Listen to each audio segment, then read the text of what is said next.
How does someone actually become famous? Fame is not an accident, and here's how Taylor Swift proves it. Life of a Showgirl just came out, and I'm probably its biggest fan, and that's not just because I used to actually be a showgirl. I'm also such a fan of the way that Taylor released the album. I think that she is the queen of performance art, and performance art really is the only way to create lasting impact in today's day and age. So here's what I mean by performance art. Now, in order to create fame, you have to create a parasocial relationship with your audience. And a parasocial relationship is a relationship that a celebrity has with their fan, where you could think of your favorite artist, you probably think of them as a friend. You feel like if you went to lunch with them, you would actually really get along, right? That's not actually true. The celebrity actually has no idea who you are. However, the most successful celebrities are the ones who have mastered the parasocial relationship. Now, parasocial relationships fall under 4 main categories, and the way that you create them is by being deeply triggering, okay? So in an instant, people need to know whether or not they want to be you, date you, be your best friend, or if they instantly love to hate you. Now, most artists are too afraid to even explore letting people hate you, but that's what I think Taylor Swift does really, really well, is her work is really divisive. You either love it or you hate it. There are very few people in the world who have a zero opinion about Taylor Swift. And in Taylor's Life of a Showgirl release party video, she said the iconic line, "In my industry, attention is adoration." And that is really what you have to go after if you want to be famous. Now, she does this in so many incredible ways, but one of my favorite ways that she's done this is that she's created this entire world that all of us are stepping into, right? Like during the Eras tour, there were the friendship bracelets. Now, all of a sudden, all of us Swifties are suddenly football fans. That's because she's brought us into her world. And that's what a strong parasocial relationship does. It brings you into the artist's world. We're not just fans of Taylor's music, we're fans of her. We love watching the highs and the lows of her career, and we've loved watching her finally fall in love and have success that she's been working for years now. That's what I think this album really is a celebration of. One of the ways that I think Taylor Swift has been grossly underestimated by the entertainment industry is that she kind of has this reputation for not really belonging. People in the entertainment industry are probably some of her biggest critics and say that she's not a real musician, she's not that good at lyrics, whatever their criticism is. And I think this album really actually showed that that's not true at all. In the music video, The Life of Ophelia, you see that she knows all of the deep cut references to actual Hollywood history, to being an actual showgirl. Now, you might not have understood all of the references if you're not a big theater nerd like me, but she talks about Shakespeare. She goes into the language, the visuals, the theatrics of it all. It all takes you through different eras of showgirls. The single The Fate of Ophelia is based off of Hamlet, and the lighting, the costumes, the language, the music, all of it in this entire music video are reflective of different eras of being a showgirl. And that's really where all of her magic lies. Now, world building really comes down to being extremely meticulous with details and also being really authentic to what is true to you. The reason that the album works so well is because it's authentic to her actual real lived experience as a showgirl, and it also matches that she understands and knows what this world is and what it represents to so many people. When she combines her authentic experience with the actual history of what's happened, that's when it really deeply connects to people. So when I was building my platform, we were building out the How to Be Famous brand, and I hired a creative director, John Jury, who highly recommend, by the way. I've been really inspired in my own life and career by Taylor Swift's world and have built a world of my own. So for example, when we were building out my studios, the How to Be Famous studios, what we did is we actually looked back at my past and looked at what are the things that lit me up, and then we pulled those into the studio. A couple of ideas that came to mind. One is when I was a kid, I used to pretend to be a cat,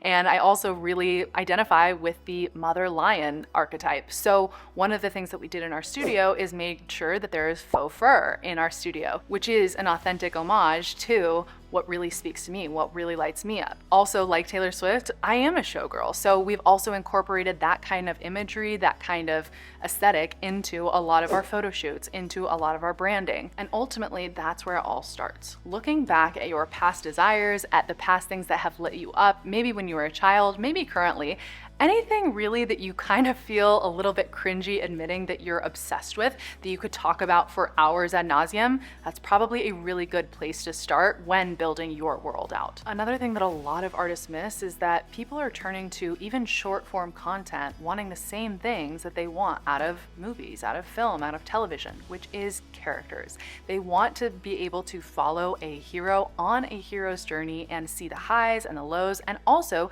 to see all of the characters in this world. Now, one of the ways that I apply this in my life is my dog Otto.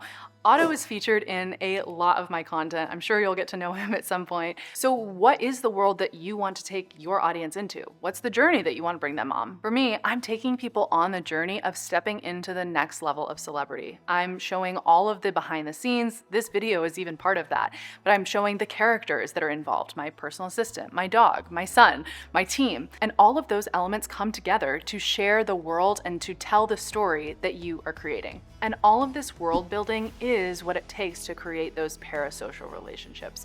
The problem is that most people are too afraid to be seen in their authenticity, to show the highs, the lows, the behind the scenes, the characters, and the struggles in order to actually get people to fall in love with them in an instant. Now, all of this world building takes a really high level of creativity and critical thinking. Now, the problem is that when we are in a state of fear, like fear of being judged, fear of being misunderstood, it actually lowers our level of creativity.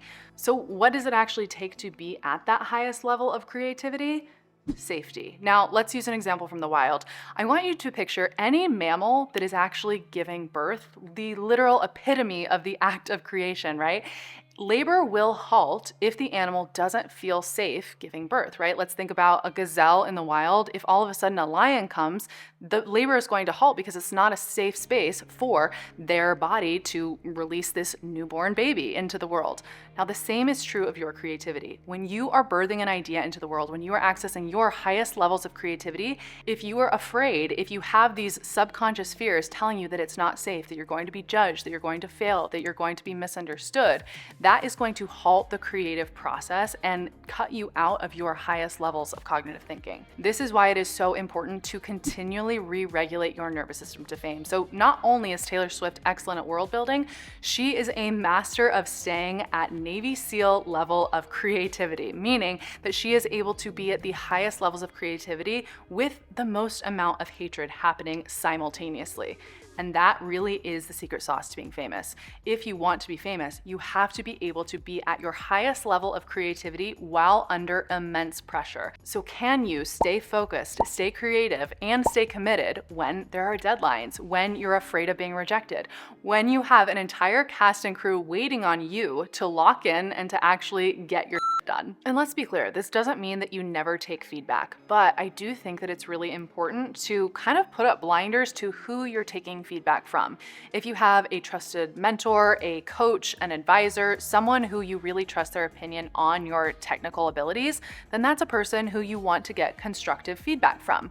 But what you don't want to get feedback from is the peanut gallery. Especially when you're just starting out, you don't want to be crowdsourcing your ideas from the audience. Imagine if Steve Jobs had walked around and asked everyone if they thought that they needed an iPhone. They probably would have looked at him like he's crazy. But instead, he locked in, kept the vision of what he was creating, and then he sold people on his vision once it was ready. Now, the way that you stay connected to your vision and your art and create parasocial relationships is actually one and the same. So humans have what are called mirror neurons, and essentially we see something and our brains interpret it with a bias that confirms our reality. So the more specific that you are in what you're sharing and what you're creating and what you like, the more the audiences are going to resonate with it, even if they don't necessarily know or understand all of the exact details. So for example, most people probably don't know how deep Taylor Swift's cuts are about actually being a showgirl, working in theater, working in the arts, but because it's so specific to her, that specificity is what connects to the audience. So for you, if you want to build a world that people really connect to, it's not about pandering to the audience or looking to them to make these decisions. It's about being so authentic and so rooted in your truth and your authenticity that it automatically speaks to other people. And when it's all said and done, this really is a game of persistence. Taylor Swift could have quit at any time and no one probably would have blamed her for it, but then she would not have gone on to become the most successful artist of our generation. So if you're in a period where you're feeling stuck, you're feeling resistance, you're wondering whether or not you should keep going, just know that if you keep going, your consistency is going to put you ahead of 99.99% of people out there. I know it's challenging, trust me, I've been there myself, but we gotta hang in there and keep going. So fame isn't an accident. It's world building, it's tenacity, it's parasocial relationships, and it is nervous system regulation. And Taylor Swift happens to be a master at all four of those, which is what makes her the pop icon of our generation.